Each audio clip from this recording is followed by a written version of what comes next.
Well, hello there. Good to have your company here on the Kiwi Football Fix. I'm Goran Paladin, and on the show today, we look at the OFC World Cup qualifiers. That's right, the All Whites, they begin their campaign on Saturday, the 19th of March, up against Papua New Guinea, and a very familiar face to those who watch the National League in New Zealand.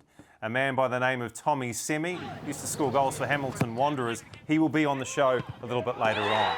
But we start off with the Wellington Phoenix women's side. Their season is complete with 2 wins and a draw from their 14 games. And it's an honour to welcome into the show their rock star in the middle of the park, Chloe Knott. Great to see you, Chloe. Season 1 is done. How would you describe that experience? It was honestly unreal, such a roller coaster, but overall, I just wouldn't change a thing. It was just the best experience. Yeah.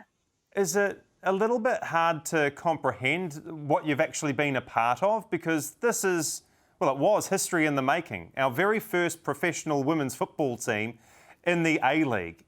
Has it sunk in what you and your teammates have achieved? I think not quite yet, because it was all such a blur. It happened so fast. I think still processing. Probably take a little bit of time for it all to sink in.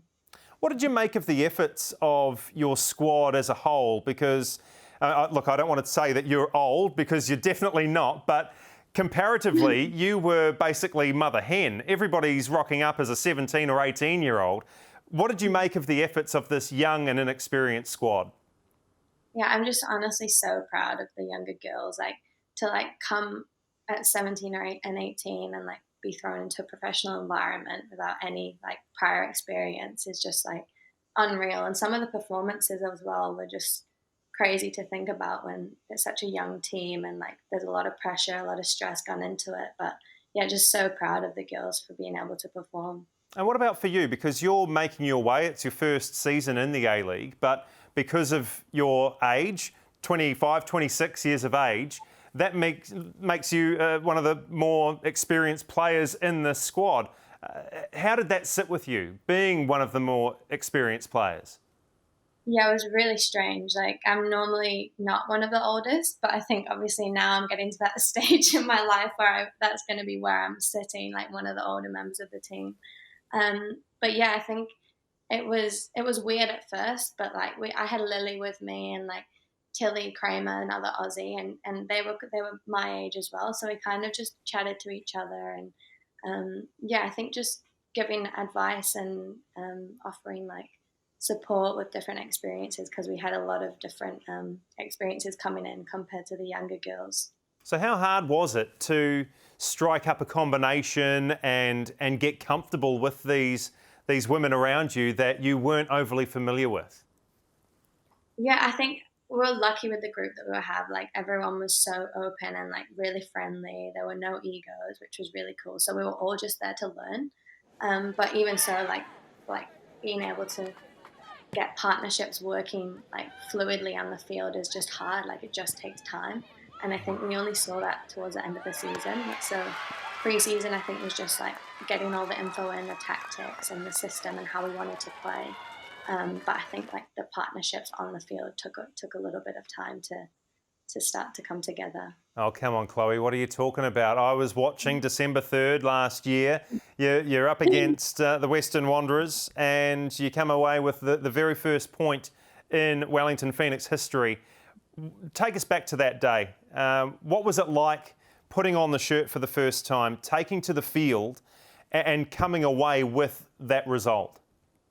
Yeah, it was just so cool. The whole experience, the whole day was really cool. I mean, we had those lightning delays, so it was even didn't really shake us because we'd had Knott does this hype video before the game, so we had this hype video, and we'd had messages from home sent in videos, and just loads of support from so many people in New Zealand and Australia, just wishing us luck. And I think just the build up towards that first game and putting on the jersey and stepping out onto the field was just it was just so cool, really cool experience. And I think it just carried throughout the game. We didn't stop fighting for 90 minutes. And I think because the expectations of us were really low, not really low, but we weren't expected to win. We weren't expected to get a point. Like, I think a lot of people thought we were going to get rolled all season. So just to get the draw and like to fight like tooth and nail to the last 90 minutes, and we were all exhausted, like so tired. But just like when the whistle blew, it was just really cool. So like really proud of that performance. I want to talk about Canberra because that's where you picked up your first win, your first 3 competition points in a 3-0 win, and you were pivotal in that performance. You scored the first goal. I'm pretty sure it was you that slotted through that magical ball to Grace Jarley for the second goal. What did it mean to you to obviously claim that first win, but have such a say in the outcome of that performance? Yeah, I think honestly, I think that day, like the team performance was just like through the roof. Like everything that we'd been working on, like kind of fell into place. You know how like the games before, just the shots kind of weren't going in, or we just weren't getting the chances on goal. But then that game, like we got 3 chances and we finished them all. So I think it was just more like we were quite clinical that game, and I think we've been working on like scrappy finishing and getting shots off in the box. So to get that goal was just really cool because that's literally what we were working on like for 2 or 3 weeks before that. And yeah, that run from Jala and like the pace was just so good. Yeah, it was very satisfying, that one. Yeah, to be fair, you had a pretty big target because I think they'd pushed up so high.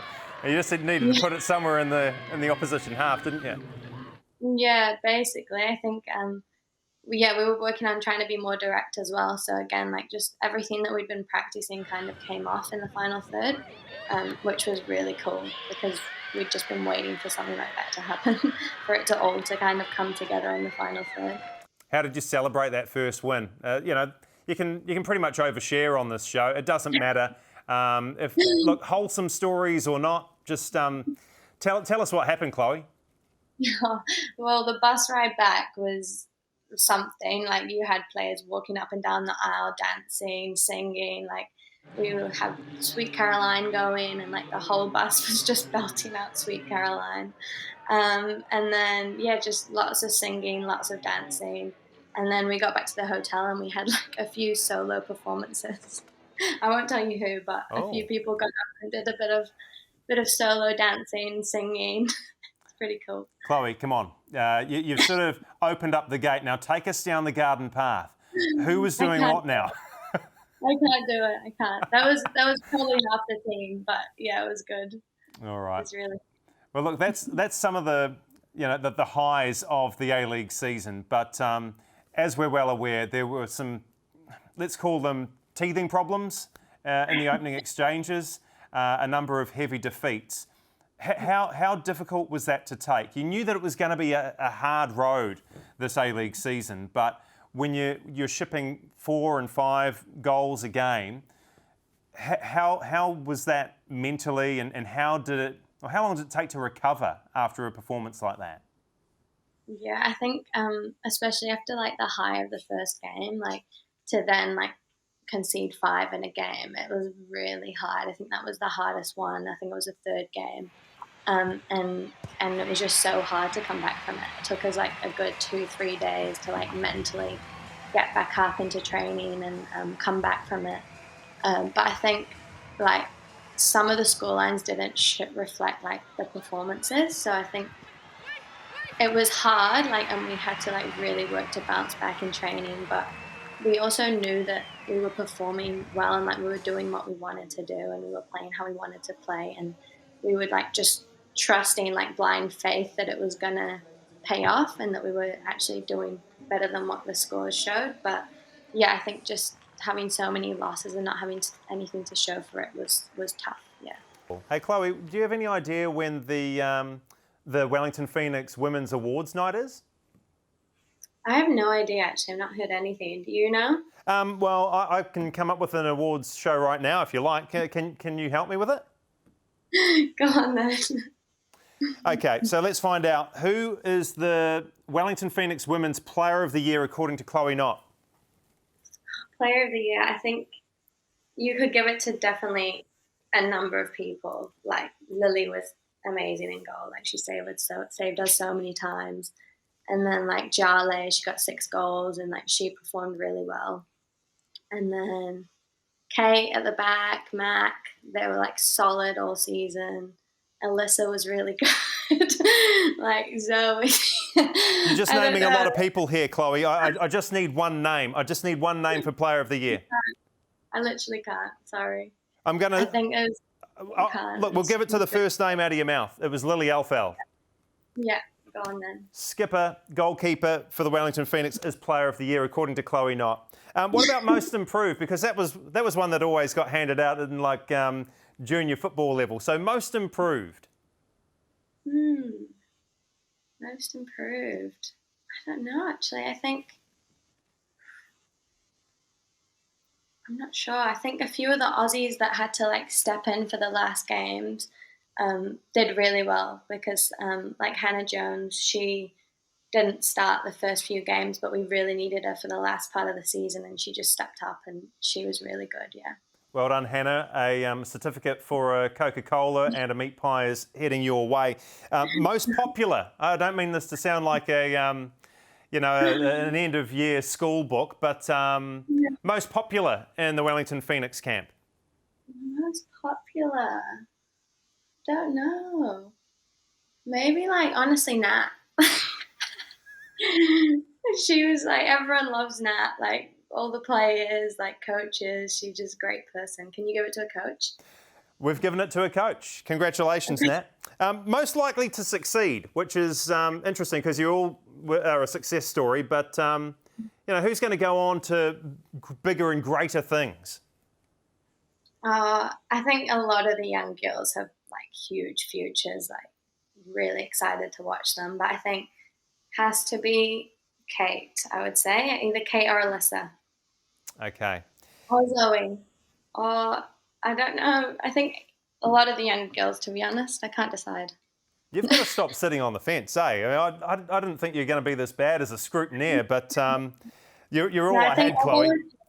I'll go with Kate because she was like obviously the vice captain and she was a great leader. Okay, Kate it is. What was the best goal that the Wellington Phoenix scored? Best goal. I like Jale's. Like that was like from halfway. Not because I like played the pass or anything. I think her run and like the pace was really good. Oh, but Alyssa's was really cool too. The first one. That was a cool goal because that was the second goal that we had, and the reaction was just like gold. So maybe Alyssa's. Nah, we'll go with Grace's because you played the assist. And you're helping us out here on the Wellington Phoenix Women's Awards show. Just finally, Chloe, best moment of the women's Wellington Phoenix season? Probably the first win against Canberra, I would say.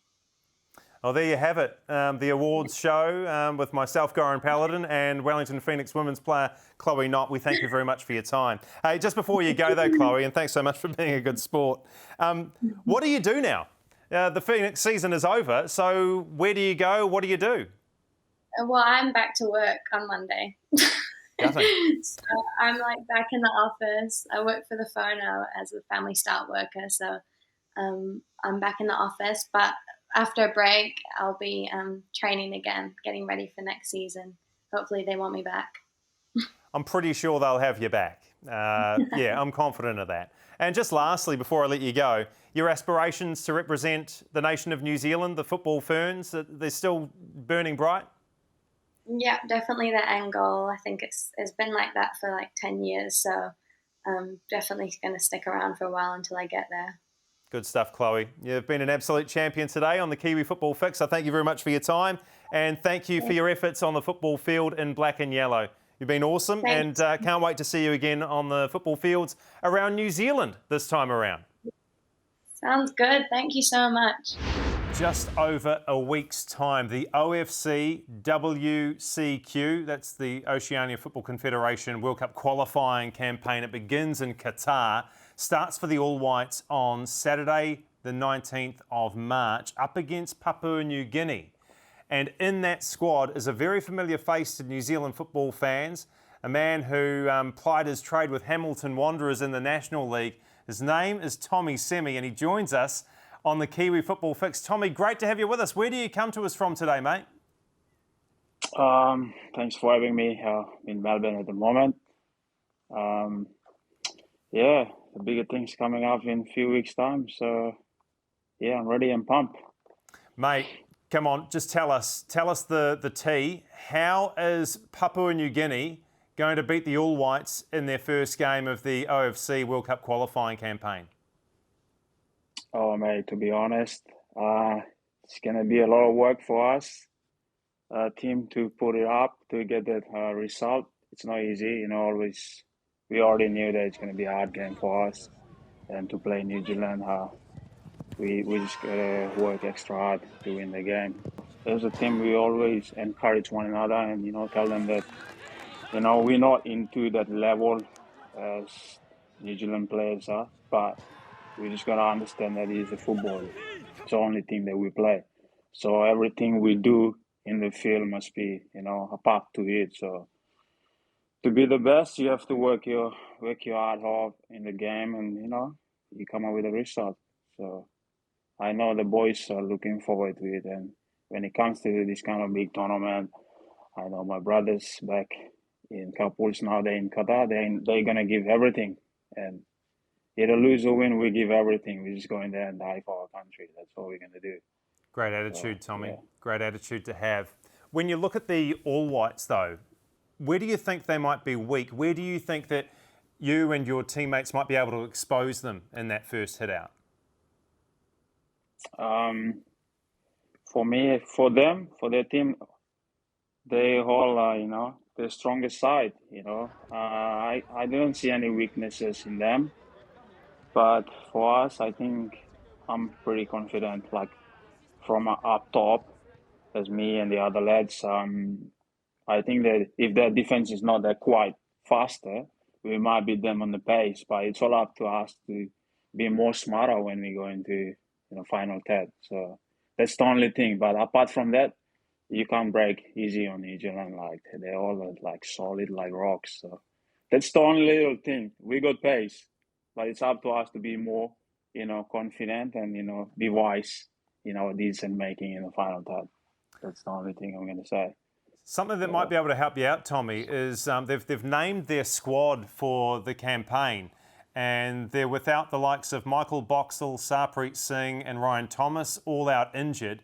And then because of the length of the campaign, they've got almost like a split squad, and so a number of their key players aren't arriving until late.